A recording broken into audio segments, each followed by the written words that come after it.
प्यारे दोस्तों नमस्ते। आज मैं आपको एक ऐसी बुढ़िया की कहानी सुनाने जा रही हूँ जो थी तो शिव भक्त पर स्वभाव से बहुत ही कंजूस थी। बहुत पहले एक बूढ़ी अम्मा रहती थी। वो हर वक्त महादेव के नाम की माला जपती रहती थी, उनकी पूजा अर्चना करती रहती। पर उसमें एक बुराई थी, वो बहुत कंजूस थी। कभी भी किसी को रोटी का एक टुकड़ा भी नहीं देती थी। दान करना उसके स्वभाव में नहीं था। उसके पड़ोसी जब उससे कहते, अम्मा अपना परलोक सुधारने के लिए कुछ दान पुण्य किया करो, तो बुढ़िया जवाब में कहती, मैं भोलेनाथ की बहुत बड़ी भक्त हूँ, मुझे दान पुण्य की क्या जरूरत है। मेरे लिए तो शिवलोक के द्वार खुले हुए हैं। अपने अहंकार में चूर बुढ़िया नहीं जानती थी कि किसी भी धर्म में दान का बहुत महत्व है और किसी भूखे प्राणी को भोजन कराना सबसे बड़ा पुण्य का काम है। जब पड़ोसियों की बातों पर बुढ़िया ने ध्यान नहीं दिया तो स्वयं भोलेनाथ ने ये बीड़ा उठाया। उन्होंने सोचा, बूढ़ी अम्मा मेरी भक्त है, यदि उसे मैंने सही मार्ग नहीं दिखाया तो मेरे भक्त मुझ पर विश्वास नहीं करेंगे। ऐसा सोचकर भोलेनाथ ने गरीब भिखारी का भेष बनाया और वो अम्मा के घर पहुंच गए। दरवाजा खटखटाने पर अम्मा ने दरवाजा खोला तो एक भिखारी को खड़ा पाया। उसने भिखारी को कहा, बाबा अभी मैं व्यस्त हूँ, घर का सारा कामकाज पड़ा है, तुम बाद में आना। भोलेनाथ वापस लौट गए। कुछ घंटों के बाद वो पुनः अम्मा के घर पधारे। माई कुछ खाने को दे दो, मैं बहुत दिनों से भूखा हूँ। अम्मा ने फिर बहाना बनाकर उन्हें टाल दिया। भोलेनाथ ने भी हार नहीं मानी। वो रात्रि के समय फिर से आकर दरवाजा खटखटाने लगी। अम्मा का दिल भी नहीं पसीजा। वो कहने लगी, बाबा माफ करना, सारा भोजन समाप्त हो गया है, कुछ नहीं बचा, बाद में आना। भोलेनाथ निराश लौट आए, लेकिन उन्होंने भी हार नहीं मानी। अगली सुबह फिर उसके घर पहुंच गए और कहने लगे, कुछ खाने को दे दो माई, माई कुछ बचा कुचा ही दे दो, मैं बहुत दिनों से भूखा हूँ, कुछ दया तो करो। फिर से भिखारी को दरवाजे पर देखकर बूढ़ी अम्मा को क्रोध आ गया। वो जली कटी सुनाने लगी, तुम्हें शर्म नहीं आती? क्यों बार बार आ जाते हो? जाओ, यहाँ कुछ नहीं है। महादेव वापस चले गए। कुछ दिनों बाद अम्मा का जीवन काल समाप्त होने को आया। यमलोक से 2 यमदूत उन्हें लेने के लिए आए। उन्हें देखकर बूढ़ी माँ कहने लगी, तुम लोग यहाँ क्यों आए हो? मुझे तो शिवलोक जाना है। मैं तो रोज सुबह शाम भोलेनाथ का स्मरण करती हूँ, पूजा पाठ करती हूँ। यमदूत बोले, केवल शिव जी की पूजा करने से कुछ नहीं होता, साथ में अच्छे कर्म भी करने पड़ते हैं। तूने कौन सा पुण्य का काम किया है? अम्मा हताश होकर बोली, ठीक है, पर मुझे एक बार महादेव जी के दर्शन करवा दो। अच्छा ठीक है। और उसे शिवलोक लेकर पहुँचे। महादेव को देखते ही अम्मा उनके पैरों में गिर पड़ी और गिड़गिड़ाने लगी, प्रभु मैं तो दिन रात आपके नाम की माला जपती थी, फिर मुझे शिवलोक में प्रवेश का अधिकार क्यों नहीं मिल सकता?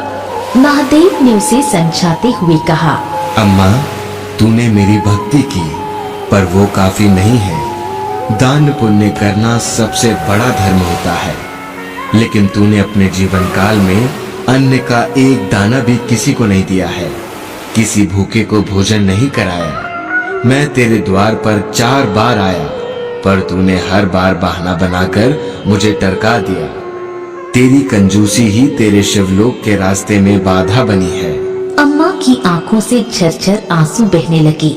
उसने कहा, मुझे माफ कर दीजिए, मुझसे बहुत बड़ी गलती हो गई, मेरी आंखों पर पर्दा पड़ा था, एक मौका दे दीजिए। महादेव को उस पर दया आ गई।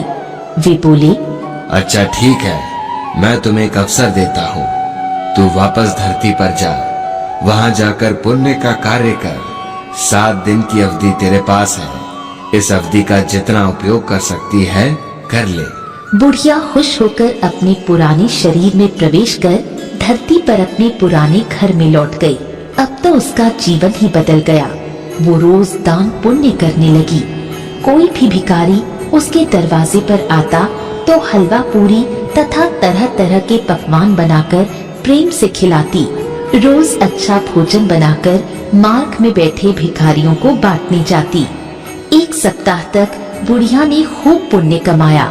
मरने से पहले घर की सभी वस्तुएं, बर्तन, वस्त्र, अनाज, यहाँ तक कि सोने के गहने भी सब लोगों को बांट दिए। मृत्यु का समय आते ही उसने देह त्याग किया और शिवलोक चली गई। इस तरह भोलेनाथ ने कंजूस बुढ़िया का जीवन बदल दिया। बिहार के मधुबनी जिले भवानीपुर गांव में स्थित भगवान शिव का मंदिर है। वह मंदिर उगना शिव व उग्रदेव के नाम से प्रसिद्ध है। लोगों का मानना है कि यहाँ के प्रसिद्ध कवि मैथिली के घर में भगवान शिव ने नौकरी दी थी। इन कवि का नाम विद्यापति था। यह हिंदी साहित्य के मुख्य कवि माने जाते हैं। वे भगवान शिव के बहुत बड़े भक्त थे। उन्होंने भगवान शिव पर कई गीतों की रचना की है। उनकी रचनाओं और भक्ति से प्रसन्न होकर एक दिन भोलेनाथ भेष बदलकर विद्यापति के पास चले आए और उसे काम पर रखने को कहा, परंतु विद्यापति आर्थिक समर्थ नहीं थे। अतः उन्होंने उगना बने भोलेनाथ को काम पर रखने से मना कर दिया। फिर उगना के ज्यादा कहने पर उसे 2 वक्त की रोटी के बदले में रखने को तैयार हो गए। कहा जाता है कि एक बार विद्यापति नगर के राजा के दरबार में जा रहे थे, तो रास्ते में तेज धूप व गर्मी के कारण विद्यापति का गला सूखने लगा। तो उसने अपने साथ चल रहे उगना बने शिव जी से जल लाने को कहा। तो वह थोड़ी दूर जाकर अपनी जटा में से गंगा जल ले आए। तब विद्यापति ने पानी पिया तो उसे पानी से गंगा जल जैसा स्वाद आया। तो उसने मन में सोचा कि हो ना हो ये शिव जी ही हों।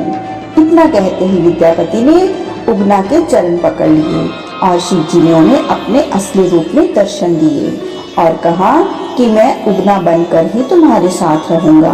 फिर एक दिन विद्यापति की पत्नी किसी गलती के कारण जलती हुई लकड़ी से उगना को मारने लगी।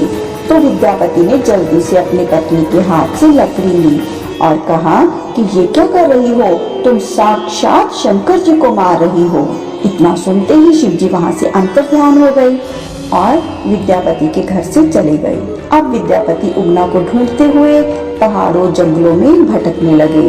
उनकी यह दशा देखकर शिव जी ने आकर उन्हें दर्शन दिए और कहा कि मैं अब तुम्हारे साथ नहीं रह सकता, किंतु हाँ, मैं उगना के रूप में जो तुम्हारे साथ रहा उसके प्रत्यक्ष चिन्ह के रूप में अब मैं शिवलिंग के रूप में तुम्हारे पास रहूंगा। इतना कहते ही भगवान भोलेनाथ वहाँ शिवलिंग के रूप में विराजमान हो गए और वहाँ भोलेनाथ का भव्य मंदिर बना जो उगना शिव के नाम से जाना जाता है। दोस्तों, आप भी जान गए होंगे कि जीवन में दान की कितनी महिमा है। भूखे को भोजन और प्यासे को पानी पिलाना बहुत पुण्य का काम है। इसे अपने जीवन में जरूर उतारें। दोस्तों, आपको कहानी अच्छी लगी हो तो इसे लाइक और शेयर जरूर करें। धन्यवाद।